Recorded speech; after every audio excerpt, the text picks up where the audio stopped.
कैसे हैं आप सब लोग? अल्लाह का शुक्र है मैं बिल्कुल ठीक हूँ। यहाँ पर हम सब ठीक हैं और मेरी दुआ है कि आप सब भी खैर आफियत से और शादो आबाद रहें, हमेशा घर में हमेशा आप लोगों की खुशियाँ रहें।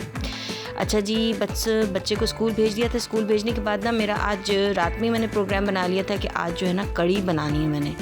तो कड़ी बनाने के लिए आप पता है आज मैंने बड़ा पंजाबी स्टाइल कड़ी बनाई।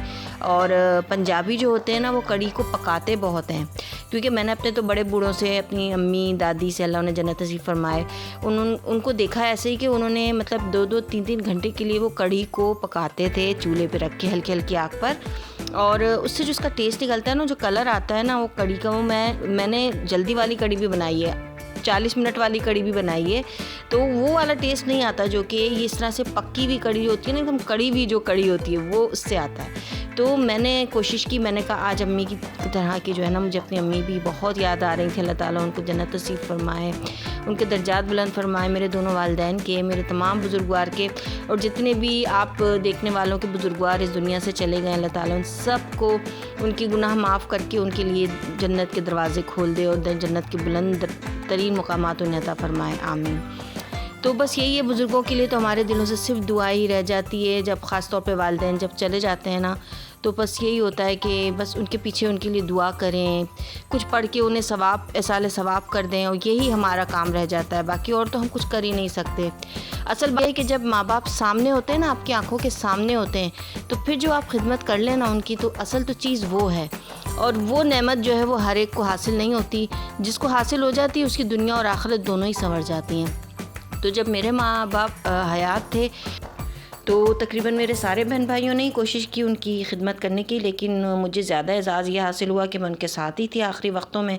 तो अल्लाह का शुक्र है कुछ थोड़ी बहुत अल्लाह की मदद से उनकी थोड़ी सी खिदमत कर सकी। बहरहाल जी देखिए, ये मैंने सुबह ही रख दी थी और तकरीबन मैंने सारे अपने काम कर लिए थे और हल्की हल्की आग पे ये पक रही थी। स्टार्टिंग में इस पे चम्मच चलाना ज़रूरी होता है, क्योंकि नहीं तो फिर गुठली बनने का डर होता है बेसन की। तो बस उसको शुरू में एक उबाल आने तक चम्मच चलाना ज़रूरी होता है। और नॉर्मल से जो मसाले डलते हैं, मेरी कड़ी में ना मेरी दादी और अम्मी जो हैं वो 3 मसाले डालती थी, एक नमक, एक हल्दी और एक लाल मिर्च, बस। इसके अलावा कोई स्पाइस इसमें नहीं डलता। एक हमारे घर में कड़ी में 3 स्पाइस डलते हैं ये वाले, और एक दाल में। तो मेरी भी कोशिश होती बिल्कुल वैसे ही, मैंने वो तरीका इख्तियार किया हुआ है कि कुछ ट्रेडिशनल डिशेस भी ऐसी रहनी चाहिए जो कि आपकी फैमिली में, आपके ख़ानदान में पकती रही हैं। अच्छा, कड़ी पत्ता हमारे घर में बहुत ज़्यादा शौक़ से इस्तेमाल किया जाता था मेरी अम्मी की तरफ, और तो वही मैंने ट्रेंड रखा है। दाल में और कड़ी में तो लाजमी कड़ी पत्ता डलता है, और ख़त्म भी हुआ था, मैंने मंगवाया फिर, और बच्चे के आने का टाइम भी हो रहा था, मेरे सारे काम हो गए थे, सफाई वगैरह मैंने सारी कर ली थी, किचन क्लीन हो गया था, साथ में कड़ी पकती जा रही थी, फिर साथ में मैंने चावल उबाल लिए थे, और अब बारी थी बस जल्द, क्योंकि धनिया मेरे पास थोड़ा कम था, तो मैंने बोला था कि आते हुए जो है ना आप धनिया वगैरह लेते आइएगा, क्योंकि मेरे हस्बैंड जो है वो बच्चे को लेते आते हैं जब लंच टाइम पे आते हैं खाना खाने के लिए। तो बस वो आए हैं तो मेरी सारी चीज़ें रेडी थी, खाली से पकोड़े डालने थे। तो मैंने सारा मसाला बना के रखा था, उसमें धनिया थोड़ा सा और ऐड किया और पकोड़े फ्राई करना शुरू कर दिए। और माशाल्लाह बड़े मज़े के ना क्रंची से पकोड़े बने। आजकल माशाल्लाह ओमान का मौसम बड़ा ही प्यारा हुआ है, ठंडा, तो ये पकोड़े खाने का दिल था, तो मैंने कहा कड़ी ही बना लेती हूँ। तो मेरे हस्बैंड आए हैं, तो ये उनके दोस्त आए हुए थे, तो उन्होंने बच्चों के लिए चॉकलेट का बॉक्स दिया गिफ्ट में। मैंने कहा चले, माशाल्लाह हमारी चॉकलेटें ख़त्म नहीं हो रही हैं। पहले भी अभी लास्ट मंथ भी एक दोस्त आए थे, वो भी माशाल्लाह इतनी ढेर चॉकलेट्स बच्चों के लिए लेकर आए थे। जब भी कोई आता है तो कहीं ना कहीं से कोई ना कोई गिफ्ट आ ही रहा होता है माशाल्लाह से। तो बस जी, ये देखें चावल भी मेरे उबल गए थे और मेरा लंच जो है ना वो ऑलमोस्ट बिल्कुल अच्छे से रेडी हो गया था, और अब बस बारी थी पकौड़े डालने की। ये देखें कितना खूबसूरत कलर आया ना।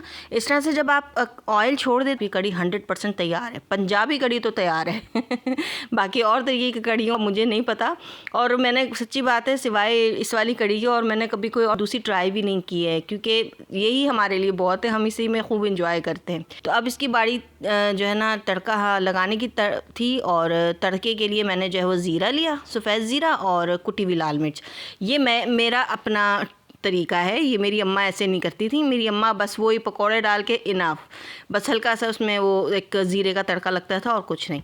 तो ये ना मेरी भाभी जो हैं वो बड़ी भाभी, उन्होंने ये तरीका शुरू किया था कि उनके घर में ना कढ़ी के ऊपर ना साबुत लाल मिर्च और इस तरह का तड़का लगाया जाता था, तो उन्होंने हमें भी आदत डाल दी। हमें अच्छा लगता है, ये एक अच्छा डिफरेंट सा टेस्ट आता है इसका।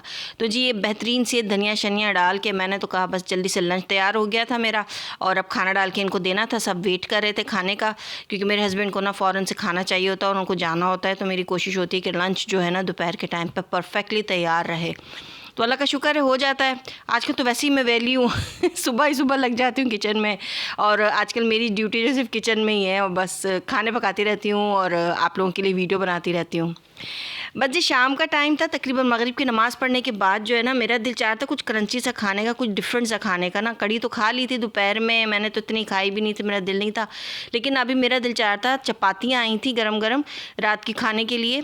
तो मैंने कहा क्यों ना मेरे पास पड़े में मैंने गोला कबाब बना के ना फ्रीज़ किए हुए थे, तो मैंने कहा इनको निकाल के मैंने इनको डिफ्रोस्ट करके गर्म किया ऑयल डाल के थोड़ा सा, और मैंने कहा इसका ज़बरदस्त सा ना रोल बनाती हूँ। क्योंकि मेरे पास आपने मेरी पहले वाली वीडियो में देखा होगा, मैंने रेड चटनी बनाई थी लाल मिर्च वाली, बड़े मज़ेदार, वो मेरे पास पड़ी हुई थी। मेरा सैलड था वही जो सिरके वाला सैलड होता है वो भी था, इसके अंदर अचार जिसे कहते हैं। और साथ में मैंने ना एक ऑरेंज चटनी भी बनाई, सॉस बनाई थी, सॉरी ऑरेंज सॉस जो है, यानी वो जो उसकी विनेगर की, उसमें विनेगर और मायोनीज़ और दही जाता है ये वाली, तो ये भी मैंने बनाई थी साथ में। और सैलड बनाया खूब सारा, फ्रेश सैलड। तो मैंने कहा बड़ा ज़बरदस्त सा ना हैवी सा रोल बनाते हैं जैसा कि मार्केट में मिलता है। तो अल्लाह का शुक्र है कोशिश तो मैंने की, लेकिन बहुत ही मज़ेदार बना। आपके घर में भी अगर ऐसे कभी फ्रोज़न कबाब वगैरह हो ना, तो आप ऐसे निकाल के चपाती मंगा कर ना उसके ऊपर आप इस तरह से इसको अच्छी सी फिलिंग करके इसकी तो रोल बना के खा लिया करें। देखिए मैंने ढेर सारा सलाद भी बनाया साथ में, और मैंने कहा बस अब तो ये मज़ा ही आ जाएगा आज। तो कड़ी मेरा मूड सच्ची बात है नहीं था लेकिन मेरे छोटे बेटे को बहुत पसंद है, तो इसकी फरमाइश पे मैंने बनाई थी। और दोपहर में ज़्यादा अच्छी लगती है कड़ी, रात में नहीं दिल चाहता खाने का। तो मैंने कहा अब अगली बची है जो मेरी लेफ़्ट ओवर जो है वो हम अगले दिन इस्तेमाल कर लेंगे, उसमें बच्चे खा लेते हैं दोपहर में। तो ये रात के लिए मैंने रोल बना दिए थे सबको चपातियाँ मंगाकर, और मेरे हस्बैंड ने तो नहीं खाए, तो उन्होंने तो रोटी ही खाई थी कड़ी के साथ ही। लेकिन मैंने और मेरे बच्चों ने, हम तीनों ने खाया था। तो ये रोल मैंने बनाए इस तरह से फिलिंग करके अच्छे से कबाब डालकर, और माशाल्लाह से मेरा कबाब जो है ना वो बड़े ही स्पाइसी बने। तो आपको मैं लिंक भेज दूँगी उस वीडियो की जिस दिन मैंने ये इसकी मैरिनेशन की थी, कीमे की भी और कबाब बना के रखे थे। आप ज़रूर ट्राई कीजिएगा घर पे। तो बस ये देखें आप ना, ये एक पूरा कंप्लीट मील है। कभी नहीं दिल चाह रहा हो कुछ भी फ्रोज़न आपका पड़ा हो, कबाब की बात नहीं, अगर आपके पास कोई चिकन के पीस पड़े हों या कुछ भी आपके पास फ्रोज़न पड़ा हो ना, उसे निकाल के थोड़ा सा डिफ्रोस्ट करके उसको गर्म करें, और रोटी इस तरह से चपातियाँ मंगा कर थोड़ा सलाद वलाद डाल के चटनियाँ डाल कर रोल बना के खा लिया करें। तो ये थोड़ा सा ना out of trend, out of like routine हो जाता है ना, मतलब आपका एक हर रोज़ की रूटीन का खाना जो है वो कभी कभी बोरिंग लगता है। तो ये देखें माशाल्लाह से कितने खूबसूरत, बड़े जूसी बने थे और बहुत मज़ेदार बने थे। तो मैंने और मेरे बच्चों ने तो खूब इंजॉय किया भाई, क्योंकि मेरा बड़ा दिल चाह रहा था बड़े दिनों से ना। यहाँ पर इस तरह से ना ये मिलते हैं शवारमास की, तो यहाँ पर बेइंतहा शॉप्स हैं ओमान में या मस्कत में, और यहाँ पे शवारमा खाए भी बहुत शौक़ से जाते हैं। तो मुझे भी बड़े पसंद है शवारमा, लेकिन मैंने कहा घर पे बनाते हैं शवारमा। ये तो जस्ट लाइक शवारमा ही लग रहा था मुझे, क्योंकि मैंने जो इसकी सॉसेज बनाई वो शवारमा स्टाइल ही बनाई हैं। तो आप ज़रूर मेरी वीडियो देखिएगा, इसको लाइक करें, शेयर करें, सब्सक्राइब करें, और बहुत बहुत शुक्रिया आप लोगों के कमेंट्स करने का, लाइक करने का। और मेरे न्यू सब्सक्राइबर्स सबको मैं बहुत वार्म वेलकम करती हूँ। अल्लाह ताला आप सबको खुश व खुर्रम रखे, मेरे चैनल का यूँ ही ख्याल रखें, और अपना भी। अल्लाह हाफिज़।